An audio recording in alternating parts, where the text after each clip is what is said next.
ஐயோ நிக்க மாட்டேங்குதுடா. பக்கத்துல வர வாங்கி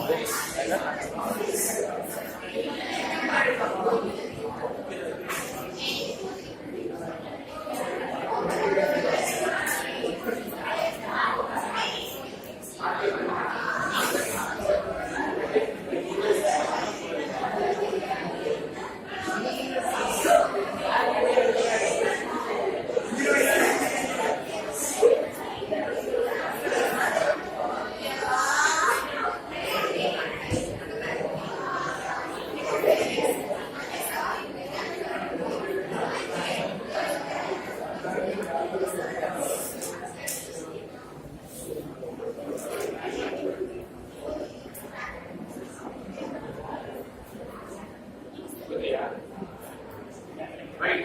So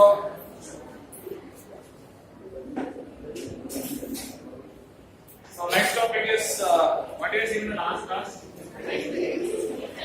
For 10 days at least, right? Another correction and distance.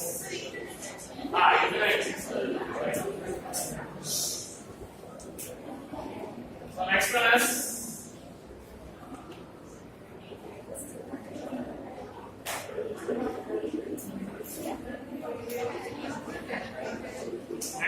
data link control. Data link control. So in case of data link control, so we have already seen some concepts in CU also, right? So since for data link control, so the main work of data link control is yes, that is data link layer control, everything same. What is the main work of data link layer? Yes, MAC addressing, and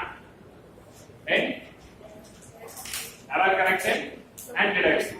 Right? We have seen some mechanisms under error correction and error detection. Right? Using some handle distance, correct external. Right? So and cyclic codes, cyclic redundancy codes. Right? So in case of data link control, so we have packet size. The main consideration we need to have is packet size, right? In the sense, so in case of data link layer, we have the term called frame, right?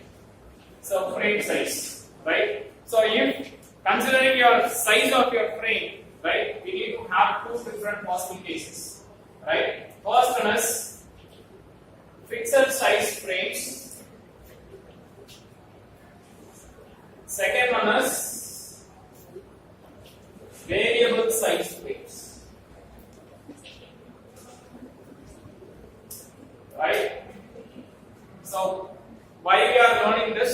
So it's data link control, which is comes under data link layer, right? The main responsibility of data link layer is nothing but so MAC addressing and then forward error correction and detection mechanisms, right? So this is one part of work, which is nothing but framing. Right, so one another part of the main work of data link layer is framing, so flow control and then error control.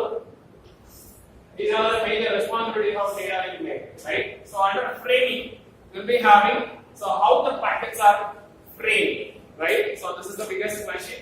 So how the packets what we receive from network layer, right? So how it is getting framed, right? So this is the main work. So under that frame, so we are considering a term called size, right? How the packets are, how the data what we are received from network layer is getting framed. Framed in the sense it depends on the size, right? So under size parameter, we have two different possible cases of approaches, right? One is nothing but fixed size approach, and another one is nothing but variable size approach, right? So under fixed size approach, an example network is nothing but asynchronous transfer mode, right? Asynchronous ATM networks, right? So asynchronous transfer mode. So this is nothing but this is using a term called size. In this network, so they use packets as fixed sizes, right? Which is 53 octets of size, right? In ATM network. network, right? Asynchronous transfer mechanism, which is an asynchronous transfer mode. So we use, this is the fastest network, right? We use 53 octet size of cells in this network. They treat the packets in terms of cells, right? Which is of size 53 octets, right? So which comes under fixed size mechanism, fixed size approaches, frames, right? So when it is fixed size, right? Just considering, so I have sender and receiver, right? I have a sender and I have a receiver, and we used to transfer packets frames of fixed size, right? So we are having fixed size of frames, and we used to transfer from sender to receiver, and there should be some synchronization in the sense. So we want to split your data because the entire mechanism is nothing but entire data is getting splitted and it is getting transmitted of fixed size, right? So under fixed size mechanism, the packet frames will be of fixed size, and receiver will recognize that. So this is the start of the frame, this is the end of the frame. This is the start of the frame, this is the end of the frame, right? Because we have some gap, time gap, right? Because all the packets will be of fixed size, right? Packets will be of fixed size, right? So this is the start of the frame, this is the end of the frame. This is the start of the frame, this is the end of the frame, right? So receiver easily recognize, so what is the start and what is the end of the frame, right? So this is easy approach, right? In case of fixed size approach, right? So but there is a need for variable size of frames, right? Because just considering, so considering some advanced level of mechanisms like voice transmission, video transmission and all, so we cannot able to adapt it to fixed size frames, right? So in the sense, if we can't, so ATM and fastest frame relay networks and all, we can use only for data transmissions, right? Which is not suitable. This is because we already know that each network will have different types of specifications, different types of characteristics, right? We cannot be able to adapt. So voice and video transmissions for ATM networks, right? We cannot be able to adapt. So IP networks for transmission of video and audio packets, right? So we need exclusive different type of network for handling advanced data like audio and video transmissions, right? Because these applications are delay sensitive applications, right? So we need to have higher, faster data rate, and we should not have any time gap, we should not have any delays. So all these specifications needs to be satisfied when you are adapting your network to voice and video transmissions, right? So that is a prerequisite, right? So we need to adapt all these specifications of a video and audio transmissions, right? So for those applications like delay sensitive applications like voice and video transmission, we can't able to adapt fixed size frames because all videos has to be converted to digital data, and we need to form a fixed size frame for all video transmissions, right? So which cannot suitable for it is not suitable for audio and video transmissions, right? That's why we need to have another type of approach called variable size frames, right? So variable size frames, so here there is no size restrictions, right? So sender and receiver doesn't have, so there is no size restrictions. You can have different size of frames, right? One frame will be of higher size, one frame will be of lower size. It depends on the requirements, right? So sender can from a frame with different sizes, right? So in this mechanism, so we need to identify. So this is an advantage. Sorry, this is an advanced mechanism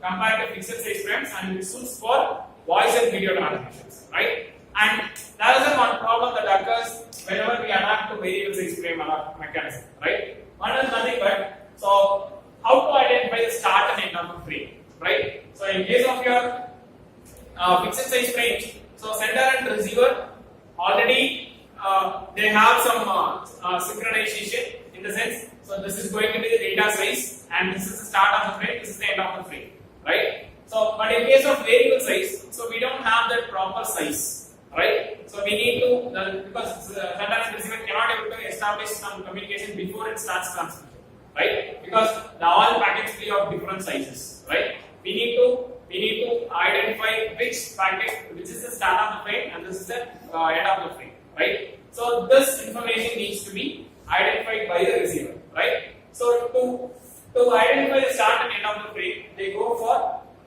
two different mechanisms.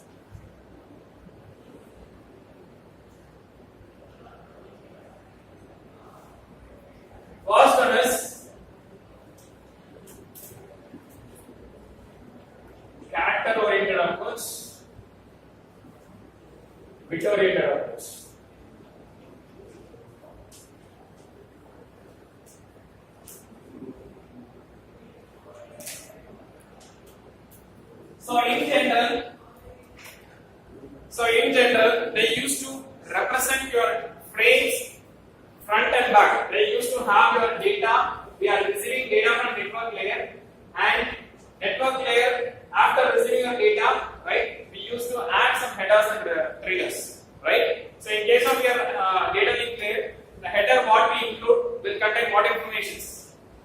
What is the information that is included in your header of data link layer? Yes? MAC address of source and destination, right? So we used to keep your MAC address of source and destination in your header in data link layer, right? What about in case of trailers? Yes? Error correction and detection mechanism. You used to have more number of redundant bits, right? Because as much number of redundant bits will easily help in detecting errors in your data, right? Because redundancy, yes, as much number of redundant bits helps in detecting your errors, correcting your errors, right? So every number of redundant bits vector, so you can have easy mechanisms for detecting and correcting your errors, right? So we used to have flags in each data, right? This is your header and this is your trailer, and flag will be there in start and end of your frame, right? Start and end of your frame, you will be having flags, right? So this is a flag which is of 8-bit, and there is a header and there is a trailer. In header, we used to have start, source and destination MAC addresses, and in your trailer, we used to have redundant bits for identifying, for correcting and detecting errors, and we used to have flag bits, right? So this is of 8-bit, this is of 8-bit, right? So this flag will represent, in case of your fixed size frames, we used to have flags in start and end of the frame, so that we can easily identify so which is the start of the frame and which is the end of the frame, right? So in case of your variable size approach, we used to have flags also, right? So flag usually will be of 0, 6 zeros. They mostly keep this pattern as the flag bit, right? Flag bit represents 0, 6 consecutive ones, another 1 0, right? They used to have this 8 bits as flag bits, right? So this will be used in your flag bits. This is a 8-bit capacity and this is of 8-bit capacity, which is of 1 byte, right? And a header will be there, a trailer will be there, and this is nothing but the actual data, right? What you want to transfer, right? Which is received from the network layer, right? So after receiving this, right? So there are some questions that has been raised, right? One is nothing but what happens if you got a data which is of similar pattern as like this, right? For example, here I will be having some data, right? Let's take so 0, 1, 1, 1, 1, 1, 1, 1, 1, 0, 1, 1, 0, 1, 1, 1. So let's take this is my original data I want to transmit, right? So what happens if you have got 1, 2, 3, 4, 5, 6? What happens if you got data which is having the similar pattern as like your flag, right? Because flags are mainly used for recognizing the start and end of a frame, right?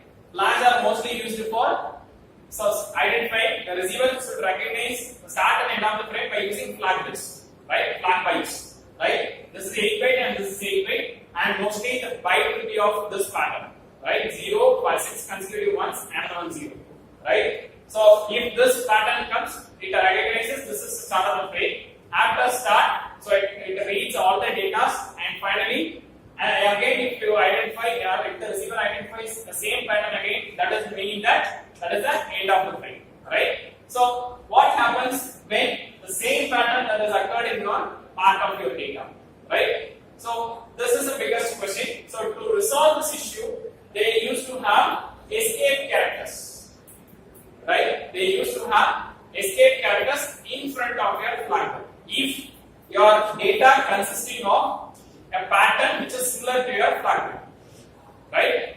Take an example. So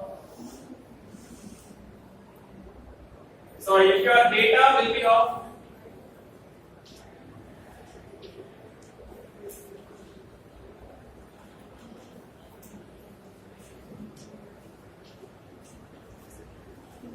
if the data will be of this form, right? If the data will be of this form, so you need to have an escape character, right? So escape character in front of your original data, right? So this this is a flag and this is a flag. If there is a flag pattern that is available in your data, then it recognizes this is the start of the frame and it recognizes this is the end of the frame. Right? So receiver recognizes this is the end of the frame. Right? To avoid this, they used to keep an escape character in front of it, which is of also 8 bits of capacity. Right? An escape character. Right? Which is of 8. That's why it is byte oriented approach, character oriented approach. This is also called byte oriented approach. We are going to stuff an extra byte.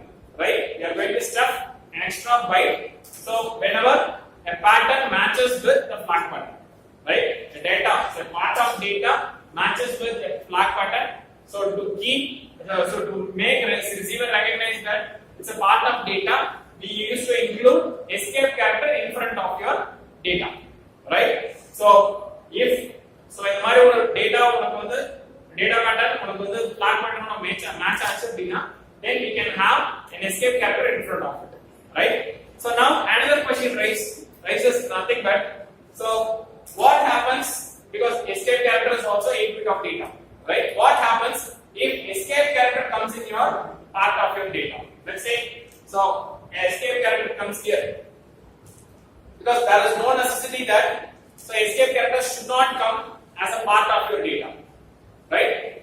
Is it right or not? So there is no necessity that, so escape character should not come in your part of your data, right? There are chances, right? At that point, so if escape character comes as a part of your data, then you can have another escape character in front of it, right?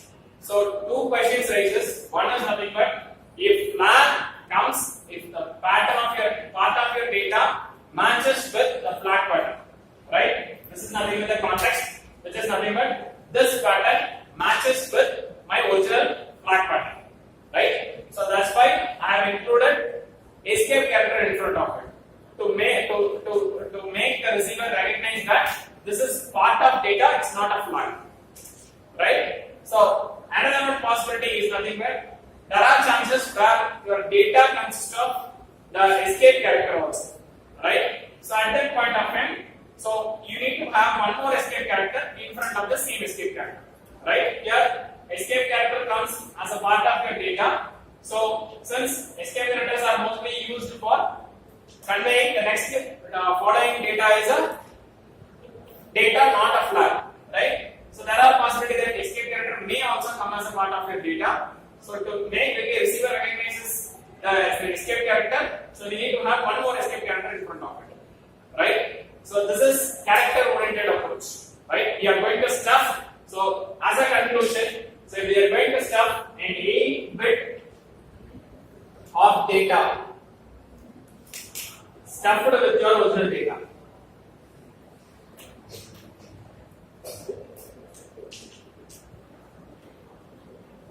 Right? Why it is called character oriented or else byte oriented approach is nothing but, so we are going to என்ன பரமேஸ்வர் சிரிப்பில்தா நீ சிரிக்கிறத நான் பார்க்கவே கேட்கிறேன். What is my $200?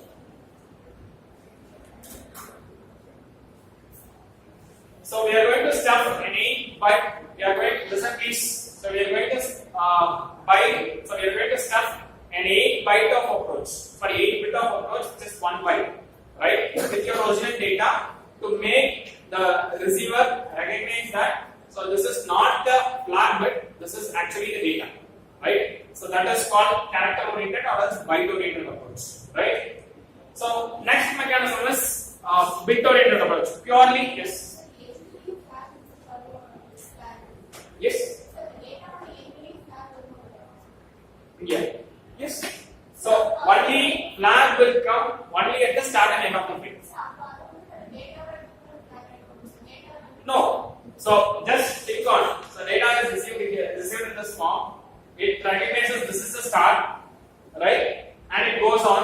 There is no other flag available in your data because you are going to include escape characters to avoid such type of predictions, right? So when the data is available pattern now, you are going to include an escape character.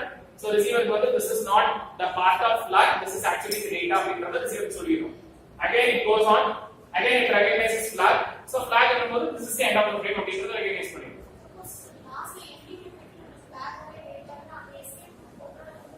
எங்க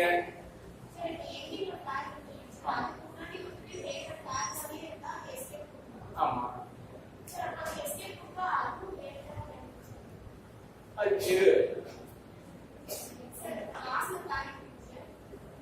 yeah சரி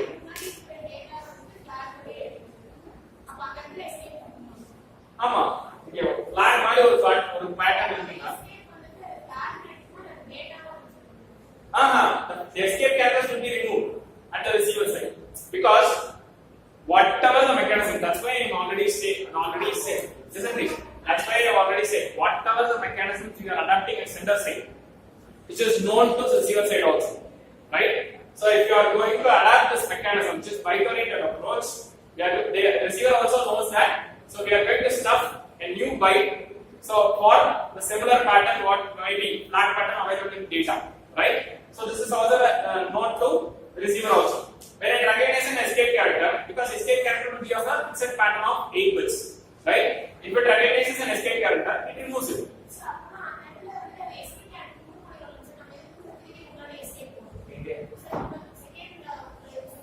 Yeah. This is one. Because data here escape character is part of data, right? Here escape character is part of data. That is a pattern, so which matches with your escape character, right? So at this point, we are conveying the receiver that this is part of data and it is not the escape character. The escape character நம்ம எதுக்காக use பண்றோம்? Next வரது வந்து flag கிடையாது data அப்படிங்கறத convey பண்றதுக்காக use பண்றோம், right? இங்க வந்து escape character ஒரு part of data வருது. அப்படி வரும்போது என்ன பண்ணணும்? So we want to convey that the following escape character is not part of is not an escape character, it's part of data. அப்படிங்கறத கன்வே பண்றதுக்காக we are going to include one more escape character. So that will not be removed, right? இத remove பண்ணாது. இதுக்கு முன்னாடி இருக்கிற escape character remove பண்ணிடு. சரியா?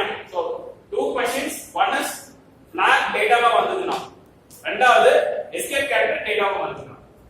flag data வந்ததுனா we are going to include escape character in front of it. இதுக்கு escape character data வந்ததுனா அதுக்கு முன்னாடி இன்னொரு escape character போடும், right? So flag முன்னாடி வர escape character ரிமூவ் ஆகும். And escape character முன்னாடி வர escape character மட்டும் அது ரிமூவ் ஆகும். The escape character is still there in data part, right? Fine. So next one is this is purely character oriented approach. So character oriented approach which is of 8 bits of mechanism, right? So since it is we are going to stuff a 8 bit which is 1 byte. That is why it is byte oriented approach, right? Next one is bit oriented approach. The reason why we have adapted to bit oriented approach is nothing but nowadays there are huge number of new innovations are coming in terms of networks, right? So that's why we have adapted to Unicode mechanism, right? Unicode mechanism which is of 16-bit and 32-bit of packet mechanism, right? We have still adapted to 64-bit also, right? So since that is a development in networks, this is very old approach, which is 8-bit character oriented approach, right? So nowadays all data are handled in bits, right? Not bytes, right? All data are handled in bits. So that's why we are adapted to Unicode approach. Unicode approach is nothing but 16-bit and 32-bit of data, right? We are nowadays dealing all the data in terms of binaries, zeros and ones, right? Not byte, right? So that's why we have adapted to this bit oriented approach, right? So in case of bit oriented approach, it's very simple. So one main rule. So in case of bit oriented approach, so we are going to include a single bit, not 8 bit, right? We are going to stuff one single bit, not 8 bit, right? The main rule for bit oriented approach is nothing but if you are having, because we have already assumed that, not assumed, so this is the data which is acted as flags, which is used as flags. This is the data pattern which is the 0, 6 consecutive ones and 1 0.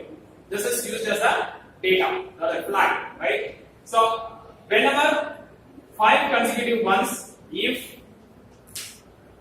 6 consecutive ones comes as a part of your data, then include a 0 in front of in the last bit, right? So this is going to be transmitted as in this form, right? So we avoid the data that comes in this same pattern, right? If 6 consecutive ones comes, right, then after 5 consecutive ones we are going to stuff 1 0 in front of the sixth bit, right? Because our ultimate aim is to avoid the same pattern, right? So what is the work of why we are seeing this approach? To receiver recognizes that this is the start and this is the end of the frame. அப்படிங்கறத identify பண்றதுக்காக we are going for this approach, right? So first approach is character oriented approach, which is byte oriented. We are going to stuff in 8 bit, which is 1 byte of information. So to avoid this contradictions, right? So second approach is bit oriented approach. The reason why we have adapted to bit oriented approach is nothing but, so since development of networks, we have adapted to Unicode approach. Unicode approach is nothing but 62 bit and 32 bit of data, right? So we are not dealing with byte capacity, we are going to deal with bit fit capacity, right? We are going to handle ones and zeros, right? So that's why we have adapted to bit oriented approach. In bit oriented approach, we are going to stuff only 1 bit, not 1 byte, right? So if the main rule for is nothing but this is considered as a flag, right? 0 6 consecutive 1 0, this is a flag byte, and if 6 consecutive ones comes as a part of your data, then we are going to include a 0 in the sixth position, right? So this is 6 consecutive ones, and we are going to stuff 1 single 0 after your fifth bit, right? So that to avoid this pattern, right? So let's take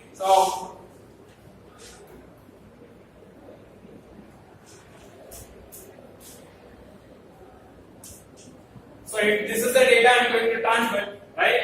So you want to check for your data 1 2 3 4 5. So 1 2 3 4 5 1 0, another 1 0, 1 2 3 4 5, another 0 1 0 1 1, right? We are going to stuff 2 zeros, right? If the pattern match 6 consecutive ones, then automatically at the sixth position we are going to stuff 1 0 in front of the sixth bit, right? So to avoid matching of this flag pattern, right? Because we are going to have only flags only at the start and end of the frame, right? We are not going to have your flag pattern in your data bit, right? So that needs to be avoided, right? For that we are going to adapt to this bit oriented approach, right? Yes, two main mechanisms. One is byte oriented, second one is bit oriented. Byte oriented is nothing but we are going to stuff one full byte, which is of 8 bits. So to avoid contradictions at receiver side, right? Second one is nothing but bit oriented approach. We are going to include one single bit if 6 consecutive ones comes, right? The including stuff is there at the sixth position, right? So 5 consecutive ones, then 1 0, and then actual data what it comes, right? So that is going to be the bit oriented approach. Reason for adapting to bit oriented approach is nothing but nowadays networks adapts to Unicode approach, right? Just 62 bit and 32 bit of information. That's why we have adapted to. That is a contradiction because 16 and 32 bit do not suit for byte oriented approaches, right? So this is of 8 bit only, right? Next one is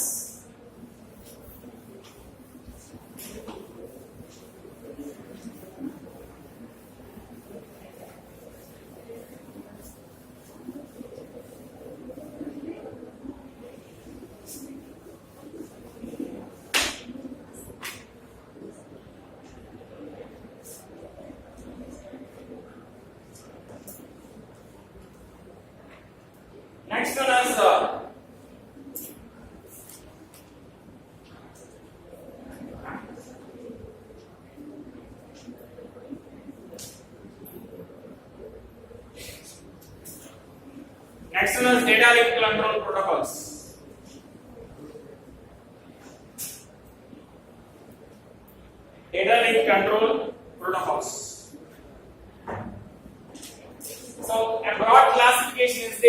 case of data link control protocols, right? So under this, we are assumed that your protocols are going to work under two mechanisms, two environment. One is nothing but noiseless channels, another one is nothing but noisy channels. What is noiseless and what is noisy? Yes? So data are going to transmit, it is assumed that the data are going to be transmitted in noisy channels and noiseless channels, right? Noiseless is nothing but environmental noise, right? Because whatever the experiments you take, right? Whatever the experiments you do, so you need to be tested under two environments. One is nothing but noiseless, another one is nothing but noisy, right? So under noiseless, there is no environmental effects, right? There is no environmental noise. So whatever the data you are going to transmit, right? So which is not interrupted by environmental noise, automatically it is getting successfully received without any delay at receiver side, and it is getting transmitted to the applications, intended applications, right? But in case of noisy channels, so we have environmental noise, right? There are huge number of delays, there are large number of reflections, refractions, so various things that may happen, right? For example, let's take your mobile network, right? Mobile network network is the thing.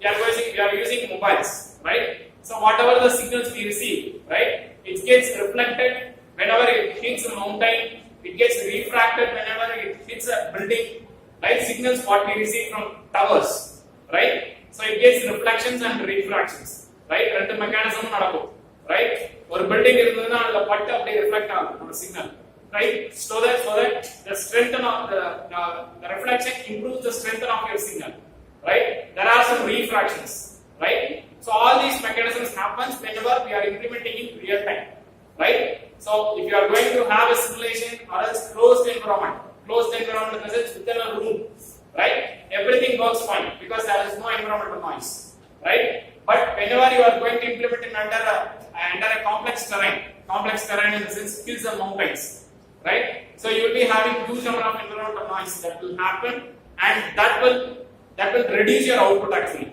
right? Within a closed environment in the sense if you are within a room, you will be getting 90% of your result, right? Whenever it is implemented in real time, automatically this is outside environment, right? Which involves huge number of terrains, complex terrains like mountains, buildings. So you will be getting only 40% of output because of environmental noise, right? So the data is going to transmit in two possible cases. One is noiseless, another one is noisy, right? So under this, we'll be having two different types of protocols. Under noiseless channels. First one is simplest protocol, and second one is stop and wait. Right? Two possible protocols, which is not possible. So there are huge number of protocols already evolved. So very basic, nothing but simplest and stop and wait. Then stop and wait DRQ.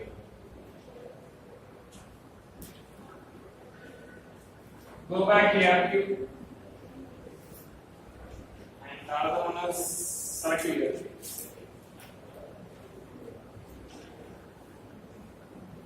Selective DRQs.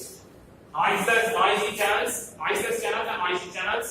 Noisy channel is simplest, stop and wait, and noisy stop and wait DRQ, go back DRQ, and selective DRQ, right? So first under noisy channels, we take simplest protocol. This is very simplest, and we need to have some assumptions before we go for this protocol. So under simplest, we have some assumptions that, and simplest protocol doesn't have any flow and error control mechanisms, right? No flow and error control mechanism. This is very basic to understand what is or how it works, right? So no flow and error control, which is unidirectional. What is unidirectional? Yes. What is unidirectional? Yes. Yes. The data will transmit from sender to receiver alone. It is not bidirectional. Bidirectional means from receiver to server to receiver, client also, right? And receiver can handle data immediately. These are all assumptions, just an assumption, right? Nothing else. And that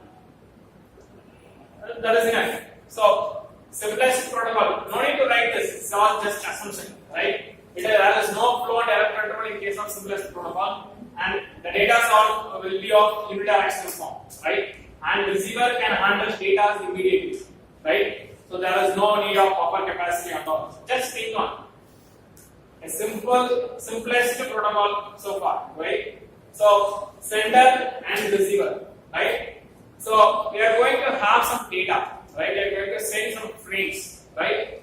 So frames, we are going to transmit in this form, right? So from sender, this is nothing but the time length, right? This is nothing but the time, right? So we are going to transmit your data. We are going to transmit our frames from sender to receiver, right? So sender is going to transmit your data, and receiver, we have already assumed that receiver can handle the data immediately, right? There is no delay, there is no flow control, there is no error control, right? So whatever the data receiver sender sends, it receives the data and it extracts the data and it forwards to the intended applications, network layer, right? And it will be delivered to the intended application, right? So this is nothing but the request for send, and this is nothing but the array of your data, right? So whatever the data you see, it is getting transmitted, right? So because there is no weight, there is no buffer capacity, there is no condition. Here it is noiseless. Noiseless in the sense there is no noise in your data, in your medium what you are going to transmit, right? If it is of physical medium, there is no noise, right? So it is a closed environment. Consider it is a closed environment. We are not having any noise to be interrupted to your data, right? So whatever you say, it successfully received at the receiver side, and it is getting delivered to the next layer, which is network layer, right? So each data what you are going to transmit, it is successfully delivered to the receiver, right? Which is a very simplest protocol, right? So events raised whenever a request comes from the upper layer. Whenever a data there is there for transmission, it comes from the network layer to data link layer, and data link layer will start transmitting your data to the intended receiver, and intended receiver successfully receive it and extract your information, and it is getting delivered to the network layer of your receiver side, right? Again, same, it's all events. This is the event, this is the event, right? Event is nothing but data comes from network layer. It's a request event, and here data received at data link layer, it's a arrival event, and it is getting delivered to the network layer, right? So it is very simplest protocol, right? So next one is stop and wait, right? The term itself, stop and wait. So simplest line the down the layer. So one way layer. So whatever the request that comes from network layers, right? So that is a request for transmission, right? And we are transmitting your data, and that is transmitted from sender to receiver. Sender's data will data receiver. There is no flow control, there is no error control. Receiver, at the time the data process from you, and the level receiver capacity is there, right? So this is simplest protocol. No need to confuse it. You go for the next one, you can understand what is there. Next one is stop and wait. So in case of stop and wait, we are going to implement flow control. What is flow control? Yes. What is flow control?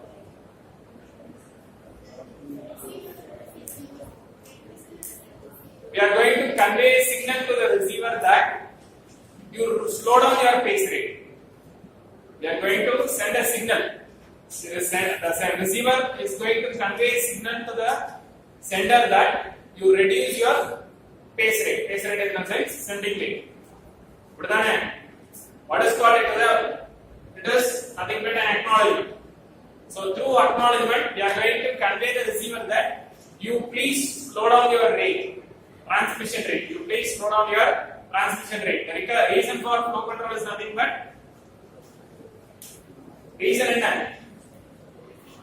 receiver capacity is low compared to sender's capacity. It can receive, it cannot able to handle the packet's arrival, right? Because transmission rate is faster than the receiving rate, right? That's why, because we have buffer capacity. We have two possible cases for receiving your data. One is nothing but we can have buffers. Second one is nothing but acknowledgement. If there is no synchronization between the transmission rate and receiving rate of sender and receiver respectively, then you need to have two main mechanisms. One is nothing but you need to have higher buffer size in your receiver. Second one is nothing but acknowledgement. If you are having higher buffer size, automatically delay increases, right? Because you are going to store all your data in your buffer, but there is a static buffer size, and you cannot able to have more number of buffer sizes in your node, right? So that is the problem. So that's why this cannot be adopted. Second one is nothing but acknowledgement. So at receiver side, we are going to send an acknowledgement to the sender, and sender will slow down your transmission rate, right? So for example, sender receiver is there. Sender transmitting data at 100 packets per second. Let's take a simple example. 100 packets per second. And receiver is receiving 60 packets per second, right? So, and receiver is having some buffer capacity, right? So, whatever the packets that comes, 60 packets per second, 100 packets per second. This is faster compared to this, right? Automatically, at some point of time, this buffer capacity gets filled up, and which causes dropping of packets. Alright. To avoid this context, so receiver will send an acknowledgement, right?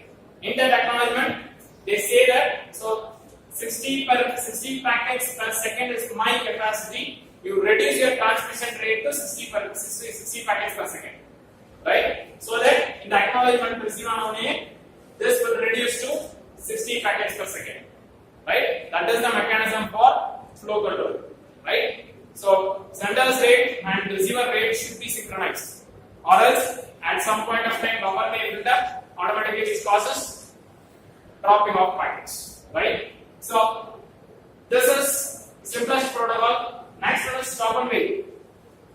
So stop and wait, the term itself explains, right? In this stop and wait, we are going to implement flow control. We are going to implement flow control. So flow control, we have already discussed what is flow control. Here there is an acknowledgement is involved, right? Stop and wait. This is implemented with flow control. Here there is an acknowledgement is involved, right? So this is simplest. In case of stop and wait, so sender sends the data. There is an event occurred. There is a request from network layer. We are going to transmit the data. Please send this data, right? And data link layer starts transmission, right? Request. So it is getting transmitted a frame. It transmits a frame, right? Data received at receiver side. Sender waits until an acknowledgement is received, right? There is a need for acknowledgement,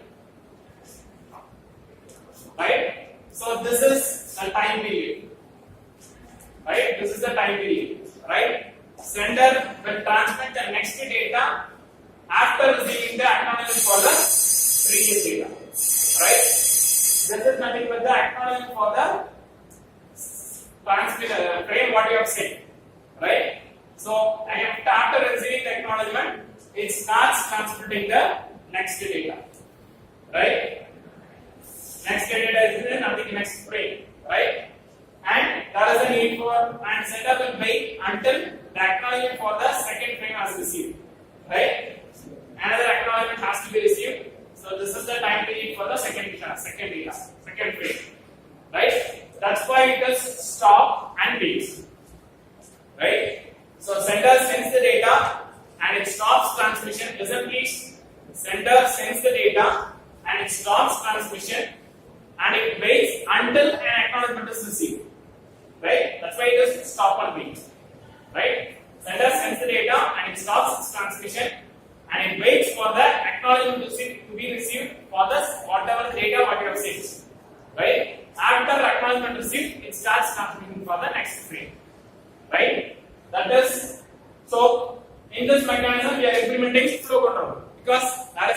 acknowledgement received from receiver side, right? We are receiving some acknowledgement from the receiver side, so we can have a flow control, right? So there is no possibility of packet getting dropped, right? So that is stop and wait protocol. We'll see remaining protocols in the next class.